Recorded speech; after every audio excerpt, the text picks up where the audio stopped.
Assalamualaikum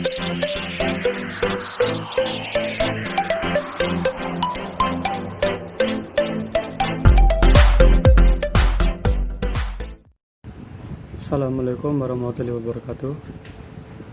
Alhamdulillah, pada kesempatan kali ini saya akan menjelaskan sedikit tentang teori permintaan.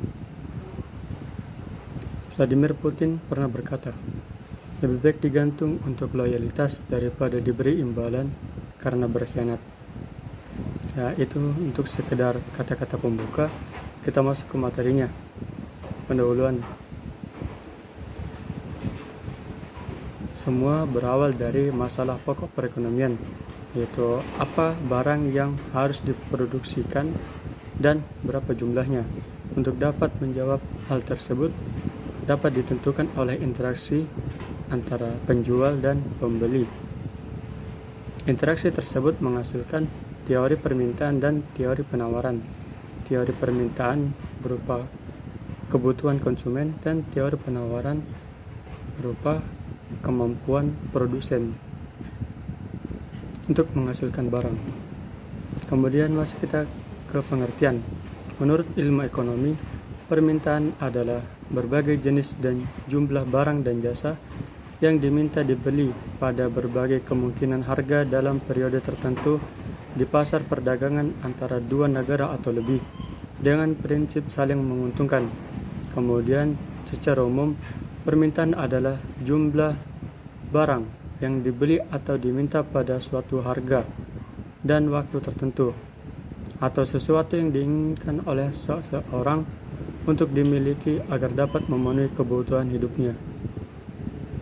Permintaan menunjukkan banyaknya jumlah barang yang diminta pada suatu pasar tertentu dengan tingkat harga tertentu pada tingkat pendapatan tertentu dan dalam periode tertentu.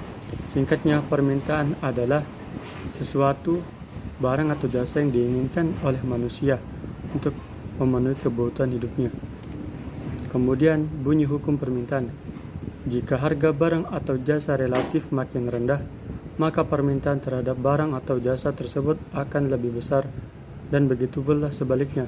Jika barang makin tinggi harganya, maka permintaan barang atau jasa tersebut akan semakin menurun. Jadi jika semakin murah harga suatu barang, maka jumlah permintaannya akan semakin banyak. Jika harga barang tersebut semakin mahal, maka permintaan tersebut semakin sedikit. Kemudian faktor-faktor penentu. Faktor yang pertama ialah harga barang itu sendiri. Ya, sudah jelas. Yang kedua, harga barang lain yang sama. Jadi di sini ada persaingan harga. Kemudian jumlah penduduk. Semakin bertambah jumlah penduduk, kebutuhan akan barang atau jasa akan semakin bertambah. Kemudian selera masyarakat. Kita lanjut ke fungsi permintaan. Fungsi permintaan adalah hubungan matematis yang menggambarkan hubungan antara harga barang dan jumlah permintaan yang diminta. Rumus fungsi permintaan adalah Q sama dengan A kurang B kali P. Q adalah jumlah yang diminta, P adalah tingkat harga, A konstanta, dan B adalah koefisiennya. Contoh, fungsi permintaan diketahui harga barang 100.000, jumlah barang yang diminta 20. Kemudian barang kedua harganya 80, jumlah barang yang diminta 80. Pertanyaannya adalah hitung fungsi permintaan. Langkah pertama untuk menghitung fungsi permintaan ialah mencari nilai B. Rumus untuk menghitung nilai B adalah delta Q per delta P. Delta permintaan per delta harga. Itu harga permintaan barang kedua dikurang permintaan barang pertama per harga barang kedua dikurang harga barang pertama. Itu dapat dilihat 40 kurang 20 per 80 kurang 100 sama dengan 20 per min 20 sama dengan minus 1. Langkah kedua yaitu mencari nilai A. Rumusnya sebagai berikut. P kurang P1 per P2 kurang P1. sama dengan Q kurang Q1 per Q2 kurang Q1. Nilai P1 adalah 100, nilai P2 adalah 80, nilai Q1 20 dan nilai Q2 40. Sehingga P kurang 100 per 80 kurang 100 sama dengan Q kurang 20 per 40 kurang 20.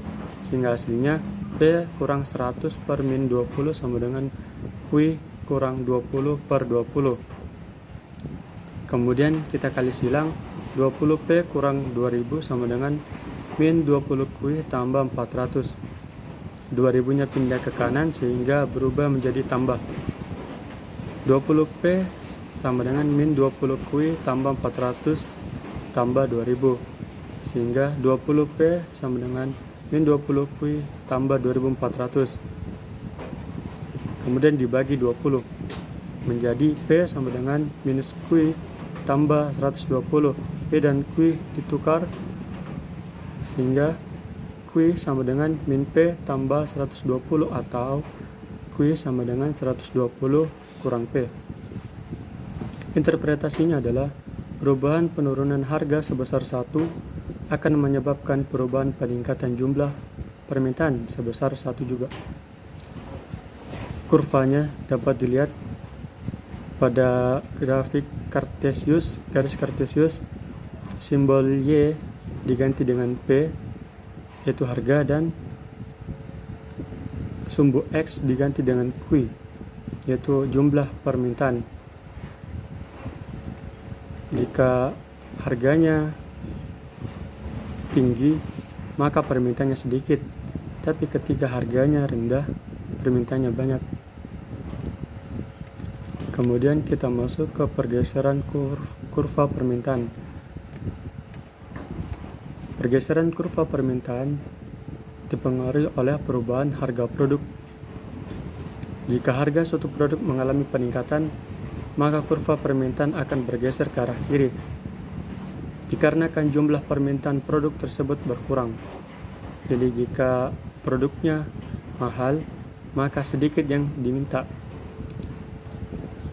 Kemudian poin B, jika harga suatu produk mengalami penurunan, maka kurva permintaan akan bergeser ke arah kanan dikarenakan jumlah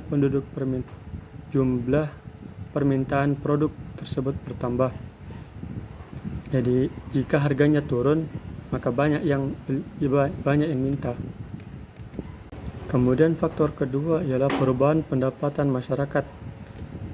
Jika pendapatan masyarakat mengalami peningkatan, maka kurva permintaan akan bergeser ke arah kanan dikarenakan jumlah permintaan produk tersebut bertambah. Jadi jika masyarakatnya uangnya banyak, maka masyarakat tersebut akan banyak memenuhi kebutuhannya, sehingga permintaan bertambah. Kemudian poin B, jika pendapatan masyarakat mengalami penurunan, maka kurva permintaan akan bergeser ke arah kiri dikarenakan jumlah permintaan produk tersebut berkurang. Jadi ketika pendapatan masyarakat menurun, maka masyarakat tidak akan membeli produk, sehingga jumlah permintaan produk berkurang. Nah, berikut kurvanya. Garis D itu garis awal, kemudian D1, garis D1 disebabkan oleh bertambahnya, garis D1 disebabkan oleh bertambahnya pendapatan masyarakat dan menurunnya harga, makanya dia bergeser ke kanan. Ketika bergeser ke kiri pada garis D2 disebabkan oleh naiknya harga produk dan menurunnya pendapatan masyarakat. Sekian dari saya. Assalamualaikum warahmatullahi wabarakatuh.